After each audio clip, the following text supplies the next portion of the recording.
नमस्कार, आप सभी का स्वागत आत्मनिर्भर भारत में। मैं हूं मुकुल शर्मा। आत्मनिर्भर भारत एक ऐसा कार्यक्रम जिसमें आप किसान और ग्रामीण परिवेश से जुड़ी सारी जानकारी आपको हम लाकर देते हैं और बताते हैं कि कैसे देश आत्मनिर्भरता की तरफ आगे बढ़ रहा है। आज भी कुछ खास जानकारी हम आपके लिए लेकर आए हैं, तो चलिए देख लेते हैं आज कार्यक्रम में क्या है खास। प्रधानमंत्री नरेंद्र मोदी ने मन की बात में वर्षा जल संचयन पर दिया जोर। केंद्र सरकार ने पिछले 7 सालों में अर्जित की कई उपलब्धियां, और आपको बताएंगे क्या है बीजों का महत्व और कितनी जानकारी रखनी चाहिए किसानों को। आइए अब समाचार देखते हैं विस्तार से। आपको बता दें, प्रधानमंत्री श्री नरेंद्र मोदी ने अपनी मन की बात कार्यक्रम में लगातार जो किसान हैं उसके साथ साथ जो आमजन है उनसे भी आह्वान किया। जो मानसून है इस बार अच्छा है, सामान्य है, ऐसे में हमें प्रयास करने होंगे बारिश के पानी के संरक्षण के लिए, यानी वर्षा जल संचयन पर हमें जोर देना होगा, जिससे ना सिर्फ जो हमारा भूजल स्तर है उसमें तो सुधार आएगा ही, बल्कि कृषि कार्यों के लिए जो पानी का उपयोग है वो भी बेहतर तरीके से किया जा सकेगा। इसके जरिए किसानों की लागत भी कम होगी। और क्या कुछ उन्होंने कहा इस दौरान, आइए देखते हैं। हमारे देश में अब मानसून का सीजन भी आ गया है। बादल जब बरसते हैं तो केवल हमारे लिए नहीं बरसते, बल्कि बादल आने वाली पीढ़ियों के लिए भी बरसते हैं। बारिश का पानी जमीन में जाकर इकट्ठा भी होता है, जमीन के जल स्तर को भी सुधारता है, और इसलिए मैं जल संरक्षण को देश सेवा का ही एक रूप मानता हूं। आपने भी देखा होगा, हम में से कई लोग इस पुण्य को अपनी जिम्मेदारी मानकर लगे रहे हैं। ऐसे ही एक शख्स हैं उत्तराखंड के पौड़ी गढ़वाल के सच्चिदानंद भारती जी। भारती जी एक शिक्षक हैं और उन्होंने अपने कार्यों से भी लोगों को बहुत अच्छी शिक्षा दी है। आज उनकी मेहनत से ही पौड़ी गढ़वाल के उफरैंखाल क्षेत्र में पानी का बड़ा संकट समाप्त हो गया। जहां लोग पानी के लिए तरसते थे, वहां आज साल भर जल की आपूर्ति हो रही है। साथियों, पहाड़ों में जल संरक्षण का एक पारंपरिक तरीका रहा है जिसे चाल खाल भी कहा जाता है, यानी पानी जमा करने के लिए बड़ा सा गड्ढा खोदना। इस परंपरा में भारती जी ने कुछ नए तौर तरीकों को जोड़ दिया। उन्होंने लगातार छोटे बड़े तालाब बनवाए। इससे न सिर्फ उफरैंखाल की पहाड़ी हरी भरी हुई, बल्कि लोगों की पेयजल की दिक्कत भी दूर हो गई। आप ये जानकर हैरान रह जाएंगे कि भारती जी ऐसी 30,000 से अधिक जल तलैया बनवा चुके हैं। 30,000। उनका ये भगीरथ कार्य आज भी जारी है और अनेक लोगों को प्रेरणा दे रहे हैं। साथियों, इसी तरह यूपी के बांदा जिले में अंधाव गांव के लोगों ने भी एक अलग ही तरह का प्रयास किया है। उन्होंने अपने अभियान को बड़ा ही दिलचस्प नाम दिया है, खेत का पानी खेत में, गांव का पानी गांव में। इस अभियान के तहत गांव के कई 100 बीघे खेतों में ऊंची ऊंची मेड़ बनाई गई है।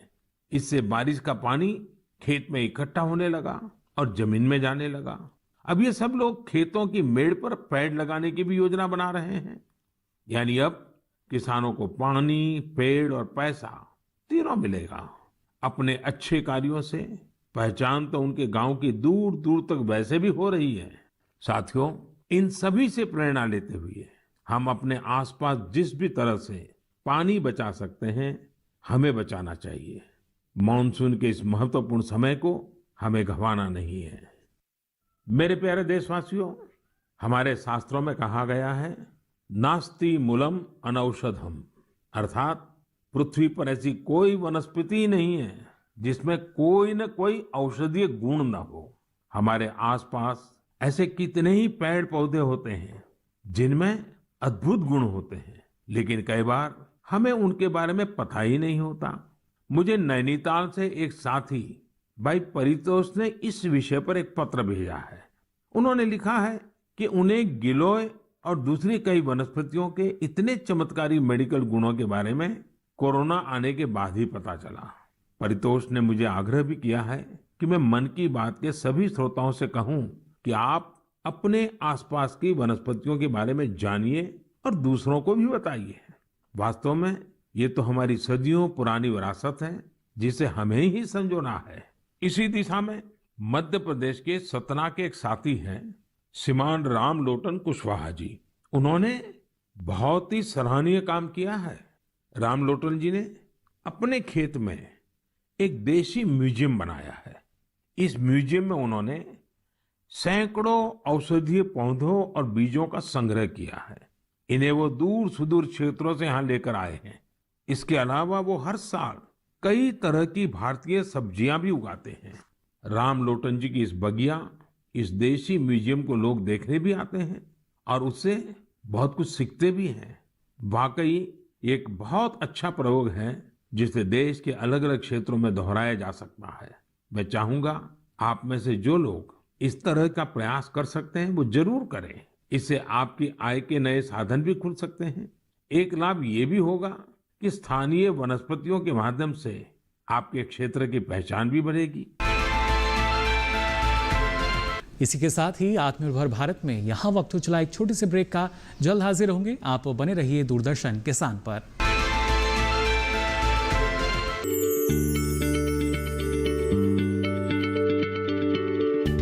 क्या आप किसी बीमारी से परेशान हैं? चाहते हैं डॉक्टर की सलाह? तो हम हैं आपके साथ। बताएंगे आपको जीने की राह। समस्याएं आपकी, समाधान देश के मशहूर विशेषज्ञों के। घर बैठे बात करें देश के जाने माने डॉक्टरों से। हमारे लाइव प्रोग्राम स्वस्थ किसान में हर शनिवार शाम 6 बजे से 7 बजे तक। खुशहाल होंगे खेत, पशु रहेंगे स्वस्थ, सरकारी स्कीम का होगा लाभ, जब एक्सपर्ट्स का मिलेगा साथ, आपके सवाल विशेषज्ञों के जवाब, सिर्फ एक फोन कॉल की दूरी पर। देखिए किसानों का अपना प्रोग्राम हेलो किसान, सोमवार से शुक्रवार शाम 6 बजे से सिर्फ दूरदर्शन किसान पर। ब्रेक के बाद आप सभी का एक बार फिर स्वागत आत्मनिर्भर भारत में। आपको बता दें केंद्र सरकार अपने 7 वर्ष पूरे कर चुकी है। इन 7 वर्षों के दौरान कई उपलब्धियां अर्जित भी की गई हैं और इसी बारे में आपको बता दें जल शक्ति मंत्रालय में राज्य मंत्री श्री रतनलाल कटारिया ने अपने अनुभव भी साझा किए और बताया कि न सिर्फ इस मंत्रालय में बल्कि और भी जो मंत्रालय हैं उन्होंने क्या क्या उपलब्धियां हासिल की हैं पिछले 7 वर्षों के दौरान। आइए देखते हैं इस बारे में। प्रधानमंत्री नरेंद्र मोदी जी के नेतृत्व में भारतीय जनता पार्टी ने केंद्र में 7 साल पूरे कर लिए और इन 7 साल में अनेक मंत्रालयों के द्वारा अनेक उपलब्धियां देश भर में हासिल की गई और विभिन्न क्षेत्रों में काम, जो किसानों के लिए अगर हम बात करते हैं, ग्रामीण क्षेत्रों के लिए बात करते हैं या शहरी क्षेत्रों के लिए बात करते हैं, सभी क्षेत्रों के लिए अनेक तरह के योजनाएं लाई गई और अनेक तरह के कार्य किए गए। और इसी संबंध में कि ये 7 साल में कौन कौन सी उपलब्धियां हासिल की गई है, इसी से संबंधित बात करने के लिए केंद्रीय जल शक्ति राज्य मंत्री रतनलाल कटारिया जी हैं।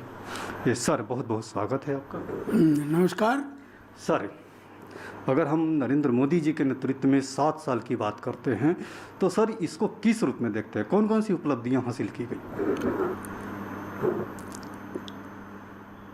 देखिए, मुझे याद आ रहा है कि 2013 में जब आदरणीय नरेंद्र मोदी जी प्रधानमंत्री नहीं बने थे तब हरियाणा के रेवाड़ी में एक भूतपूर्व सैनिकों की एक रैली हुई थी और उस रैली में मोदी जी ने ऐलान किया था कि अगर हमारी सरकार बनती है तो हम 1 रैंक 1 पेंशन लागू करेंगे। 2014 में जैसे ही हमारी सरकार बनी तो सबसे पहले हमने रिटायर्ड सैनिकों के लिए 1 रैंक 1 पेंशन लागू किया। 7वां वेतन आयोग हमने लागू किया। किसानों के लिए एमएसपी में हमने वृद्धि की। पीएम किसान सम्मान निधि के अंदर हमने वृद्धि की और लघु एवं जो सामान्य स्मॉल इंडस्ट्री थी उसके अंतर्गत प्रत्येक एंटरप्रेन्योर को 1 लाख करोड़ रुपए तक का ऋण देने का प्रावधान हमने किया। हमने जीएसटी में कमी की। हमने जो है हमारे एमएसएमई के क्षेत्र के लिए 40 लाख तक की जो टर्नओवर थी उससे जीएसटी में छूट दी। इतना ही नहीं, हमने देश के लिए वित्तीय बचत को करते हुए 90,000 करोड़ रुपए का काला धन हमने रिकवर किया। अघोषित आय 1,30,000 करोड़ रुपए की अघोषित आय हमने रिकवर की। एनपीए जो हमारे बैंकिंग सिस्टम को फेल कर रहा था, हमारे औद्योगिक सिस्टम को फेल कर रहा था, उसके अंतर्गत भी हमने 5,63,000 करोड़ रुपया जो है उसकी हमने रिकवरी की। रक्षा सौदों के अतिरिक्त हमने 1,92,000 करोड़ रुपया रक्षा सौदों में हमने बचाया। इस दौरान आपको बता दें, श्री रतनलाल कटारिया ने जो दूसरे मंत्रालय हैं उन्होंने किस तरह की उपलब्धि अर्जित की हैं, इस बारे में भी जानकारी दी। जैसे पहले सर जल संसाधन मंत्रालय, बाद में जल शक्ति मंत्रालय, और सर देश भर में अगर वाटर की हम बात करते हैं तो इसको कृषि में भी यूज हो रहा है, ग्रामीण क्षेत्रों में भी यूज हो रहा है, पीने के लिए पानी का भी यूज हो रहा है। और ये सफाई अभियान जो गंगा नदी है इसके लिए भी कई तरह से सवाल उठते हैं। लेकिन सर अगर हम आपसे टोटलिटी में जानना चाहते हैं सर कि ये 7 साल में इसको किस रूप में देखते हैं, कहाँ पर क्या कोई कमी रही है या इसमें कुछ है, जैसे अगर ग्रामीण क्षेत्रों में पीने की पानी की हम बात करते हैं तो उसमें कुछ आप उपलब्धि देखते हैं? देखिए, मैं ये कहना चाहूँगा कि 70 साल की आज़ादी में हम 3,23,00,000 लोगों को ही नल से जल उपलब्ध करा पाए थे। लेकिन 15 अगस्त 2019 को प्रधानमंत्री जी ने लाल किले की प्राचीर से एक अभियान की शुरुआत की कि हम 2024 तक देश के प्रत्येक ग्रामीण घर के अंदर नल से जल उपलब्ध कराएंगे। और उसके लिए 3,60,000 करोड़ रुपया भी निर्धारित किया गया। मैं आपको यह बताना चाहता हूं कि 70 सालों में 3,23,00,000 घरों के अंदर ही नल से जल की व्यवस्था थी। लेकिन हमने पिछले 2 साल के अंदर जो है 4,22,00,000 घरों में नल से जल की व्यवस्था की है। यानी कि 70 साल में 3 करोड़ और 1.25 साल में 4,22,00,000। इस तरह से हम आज 7.5 करोड़ से भी ऊपर घरों में नल से जल देने में कामयाब रहे हैं। और ये गुणवत्ता पर आधारित जो है ये एक स्वच्छ जल है। इसके लिए हमने जल शक्ति अभियान को भी चलाया और उस जल शक्ति अभियान के अंतर्गत हमने मनरेगा के माध्यम से 17,000 करोड़ रुपया खर्च करके वाटर हार्वेस्टिंग के कोई 7 लाख के लगभग हमने सिस्टम जो है अपने देश के अंदर जो है वो हमने खड़े किए हैं। और प्रधानमंत्री कृषि सिंचाई योजना के अंतर्गत जो हमने 99 प्रोजेक्ट लिए थे उनमें से 44 प्रोजेक्ट हमने पूरे कर लिए हैं और 7 पर हमने काम शुरू किया हुआ है। और आज हम देख रहे हैं कि ये 7.5 लाख वाटर हार्वेस्टिंग के जो प्रोजेक्ट हैं इनसे हम जो है हमारे एग्जीक्यूशन के अंदर जो 6,40,000 प्रोजेक्ट हमारे अंदर जो है वो आज चालू हैं। इसी तरह से हमने अर्बन एरिया के अंदर भी 1 लाख नए हार्वेस्टिंग सिस्टम खड़े किए हैं। हमने मिनिस्ट्री ऑफ अर्बन ने कानून पास करके कि जो भी कोई बिल्डिंग बनाएगा बायलॉज बना के उसके अंतर्गत वाटर हार्वेस्टिंग का सिस्टम खड़ा करने का कानून बनाया गया है। हमने अभी प्रधानमंत्री जी ने एक अभियान शुरू किया, catch the rain where it falls when it falls, के बरसात की बूंद जहाँ पर भी गिरती है उसको तुरंत आप काबू कर लें। मैं आपको ये बताना चाहता हूँ कि हमारे देश की आबादी हिंदुस्तान की आबादी का 16%, सारी दुनिया की आबादी का 16% है और हमारे पास वर्षा का जल केवल 4% है।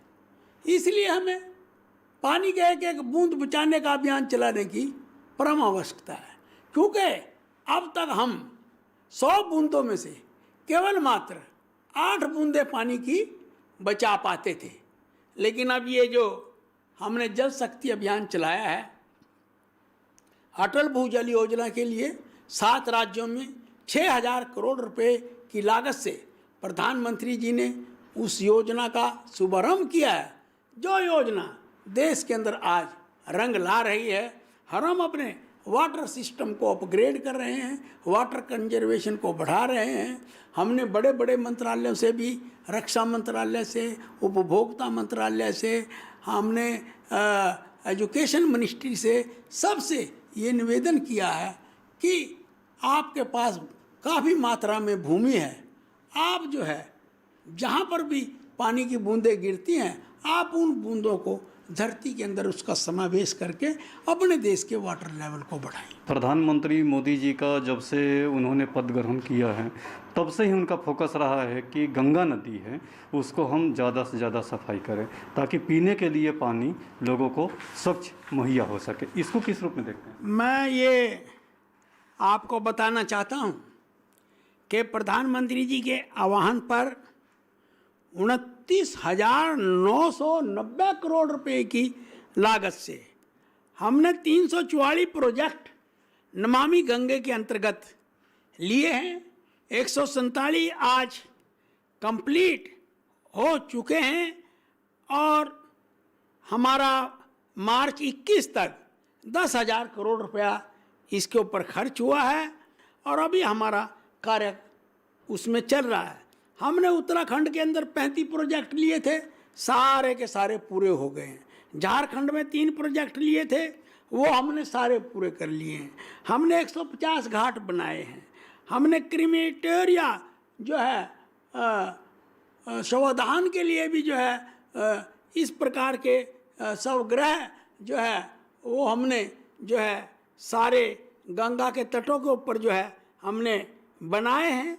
हमने अर्थ गंगा के नाम पर एक कार्यक्रम चलाया है कि गंगा के दोनों ओर हम 5-5 किलोमीटर के एरिया में पौधे लगा रहे हैं। अभी हमने 3.5 लाख पौधे लगाए हैं और कासगंज के अंदर अभी हमने 298 हेक्टेयर ज़मीन के अंदर पौधे लगाए हैं और हम इंटेंसिव अफॉरेस्टेशन स्कीम के अंतर्गत 16 लाख पौधे हमने और लगाए हैं। और गवर्नमेंट ऑफ इंडिया ने हमारा national mission for clean Ganga इसके लिए एक अथॉरिटी बनाकर काम शुरू किया है और हम गंगा के अंदर अपनी बायोडाइवर्सिटी को बचाने के लिए भी काम कर रहे हैं और 2220 किलोमीटर जो गंगा का एरिया है उसके अंदर हम जीव जंतुओं को भी बचाने का काम कर रहे हैं। और आज डॉल्फिन हमारे गंगा के अंदर सबसे ज़्यादा मात्रा में आपको देखने को मिलेगी। हम डैम रिहेबिलिटेशन योजना के अंतर्गत हम अपने देश के 221 डैम्स को 223 में से बहुत अच्छी तरह से उनको सफल बनाने के लिए काम कर रहे हैं। अभी हमने ड्रिप सेकंड और थर्ड योजना अभी तैयार की है जिसके अंतर्गत हम 10,211 करोड़ रुपया खर्च करके 19 स्टेट में 2 सेंट्रल एजेंसीज के माध्यम से इसके ऊपर हम जून में कार्रवाई शुरू करेंगे। हमने सारे देश के अंदर पिछले 7 सालों में 11 करोड़ से ऊपर टॉयलेट बनाए हैं और अपने देश को 100% ODF हमने किया है। और अब हमारा स्वच्छ भारत सेकंड मिशन जो है वो चल रहा है। और मैं आपको और क्या बताऊं कि दिन रात हमें देश की जनता का इन सभी प्रोजेक्ट्स के ऊपर समर्थन मिल रहा है। और इसी के साथ ही आत्मनिर्भर भारत में यहाँ वक्त हो चला एक और छोटे से ब्रेक का। जल्द हाजिर होंगे, आप बने रहिए दूरदर्शन किसान पर।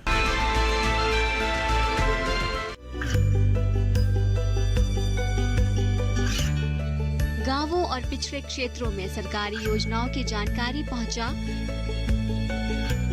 देश में कौशल और क्षमता विकास कर ग्रामीणों को सामाजिक बदलाव और विकास से जोड़ने की दूरदर्शन किसान की पहल चौपाल चर्चा देखें सोमवार से शुक्रवार सुबह 9 बजे। ये कामयाबी है अन्नदाता की। ये कहानी है खेत और खलिहानों की। कैसे करें अपने पशुओं की देखभाल, जानिए गांव-गांव के किसानों का हाल। देखिए गांव किसान सोमवार से शुक्रवार दोपहर 12 बजे सिर्फ डीडी किसान पर। ब्रेक के बाद आप सभी का एक बार फिर स्वागत आत्मनिर्भर भारत में। आत्मनिर्भरता की जब बात की जाती है तो खेती किसानी में बात होती है बीज की। बीज यहाँ जो कि आधार है ना सिर्फ अच्छी उपज का, उसकी गुणवत्ता जो है वो सुनिश्चित करती है उसका भाव क्या रह सकता है, कितना मुनाफा उसके ज़रिए किसान को मिल सकता है। और लगातार जो हम देखते हैं उपज के जो आंकड़े हमारे सामने आ रहे हैं, रिकॉर्ड उपज लगातार हो रही है, इसमें भी बहुत महत्वपूर्ण भूमिका है बीज की गुणवत्ता की। इसके साथ साथ किसानों को बेहतर दाम की भी अगर बात की जाती है, ये भी काफ़ी महत्वपूर्ण रहता है। और क्या कुछ मुख्य जानकारी किसान को होनी चाहिए, कैसे बीज की गुणवत्ता जो है वो सुनिश्चित की जाती है, उपलब्धता सुनिश्चित की जाती है जिससे किसानों को नुकसान ना हो, इस बारे में कृषि एवं किसान कल्याण मंत्रालय में संयुक्त सचिव अश्विनी कुमार जी ने जानकारी दी। आइए देखते हैं इसके कुछ प्रमुख अंश। बीज एक बहुत ही सबसे मूल कारण है जिससे कि उत्पादन बढ़ाया जा सकता है और भारत सरकार किसानों को अच्छा गुणकारी बीज पहुंचाने के लिए कटिबद्ध है। हमारी सरकार माननीय श्री नरेंद्र मोदी जी की सरकार इस बात के लिए दृढ़ प्रतिज्ञ है कि किसानों को अच्छी क्वालिटी का बीज प्राप्त हो। हमारी गवर्नमेंट ने इस समय नई क्वालिटी के नए जो पब्लिक सेक्टर के बीज हैं उसका ब्रीडर सीड जो है हमने विभिन्न राज्य सरकारों को दिया, उनके राज्य सरकार के कॉर्पोरेशंस को दिया, जिससे कि वो एक सर्टिफाइड सीड बना सकें और वो सर्टिफाइड सीड जो है किसानों में वितरित किया जा रहा है जिससे कि अधिक से अधिक उत्पादन बढ़ाया जा सके। अभी हमने मिनी किट में खरीफ के सीज़न में ख़ास तौर से दलहन और तिलहन में करीब 160 करोड़ रुपए का मिनी किट में सभी प्रदेशों को बांटा है, जिससे कि अच्छी क्वालिटी का जो बीज है वो किसानों पर डायरेक्ट फ्री ऑफ कॉस्ट में मिले उनको, और उसको देखने के बाद उसके को अच्छी तरह समझने के बाद कि उससे कैसे उत्पादन बढ़ता है और उस बीज का इस्तेमाल करके किसान जो है अपना उत्पादन बढ़ा रहे हैं। हमने ये भी कोशिश की है कि जो हमारी 25 सर्टिफिकेशन एजेंसीज़ हैं जो हर राज्य सरकार के अधीन हैं, उनमें अधिक से अधिक जो है सर्टिफिकेशन एरिया बढ़े जिससे कि अच्छी गुणवत्ता का बीज किसानों को मिल सके। हमने ये भी कोशिश कर रहे हैं कि जो 5 साल के अंदर का नया बीज जो आया है उस पे जो है हम ब्रीडर सीड पे सब्सिडी दें, जिससे कि राज्य सरकार और राज्य सरकार के कॉर्पोरेशन उसमें आगे बढ़ें और अधिक से अधिक मात्रा का सर्टिफाइड सीड नई वैरायटियों का उपयोग में लाएं, जिससे किसानों को लाभ प्राप्त होगा। स्टेट गवर्नमेंट के पास करीब 132 लैब हैं जिसमें ये स्टेट के इंस्पेक्टर जो नॉमिनेट होते हैं वो हर सीज़न से 2 महीने पहले सीज़न के सैंपल लेते हैं और सैंपल का क्वालिटी टेस्ट जो है वो इन सारी लैबों में होता है और जो उस क्वालिटी पे जर्मिनेशन और प्योरिटी पे खरे नहीं उतरते हैं बीज, उन कंपनियों के खिलाफ कार्रवाई होती है। हम सारे 132 लैब का 5% सैंपल अपने रेफरल लैब में बनारस में जो हमारी सेंट्रल गवर्नमेंट की लैब है उसमें भी मंगाते हैं और उसको पुनः परीक्षण करते हैं, जिससे हमें पता चले कि जो 132 लैब हैं उसमें गुणवत्ता के हिसाब से टेस्ट हो रहा है या नहीं हो रहा। और जहाँ पे हमको कहीं पे ज़रूरत लगती है वहाँ हम राज्य सरकार को उचित निर्देश देते हैं कि इसकी गुणवत्ता और किस तरह से टेस्टिंग में बढ़ाई जा सकती है। साथ साथ ये जितनी भी 25 सर्टिफिकेशन एजेंसी हैं ये भी सीड सर्टिफाई करती हैं। ये फार्मर का सीड को पहले प्लॉट को रजिस्टर्ड करती हैं, उसके बाद 2 फील्ड इंस्पेक्शन करती हैं, उसके बाद जो लॉट है उसका टेस्ट करती हैं, उसके बाद ही सीड को सर्टिफाई किया जाता है। इस प्रोसेस के होने के बाद जो भी सीड जाता है वो गुणवत्ता पे खरा उतरता है और जो किसानों को उसको उच्च कोटि का बीज मिलता है और उससे उसकी उत्पादन बढ़ाई जाती है। हम केवीके के थ्रू जितने भी केवीके हैं करीब 706 केवीके हैं, उन 706 केवीके में मैं वहीं के फार्म से सीड अच्छी क्वालिटी का पैदा करके वहाँ मुहैया किया जाता है। हमारी स्टेट एग्रीकल्चर यूनिवर्सिटी हैं, स्टेट फार्म कॉर्पोरेशंस हैं, उसमें भी उच्च कोटि का बीज का उत्पादन किया जाता है और किसानों को दिया जाता है, जिससे किसानों पे अच्छी वैरायटी का बीज मिल सके और उनका उत्पादन बढ़ सके।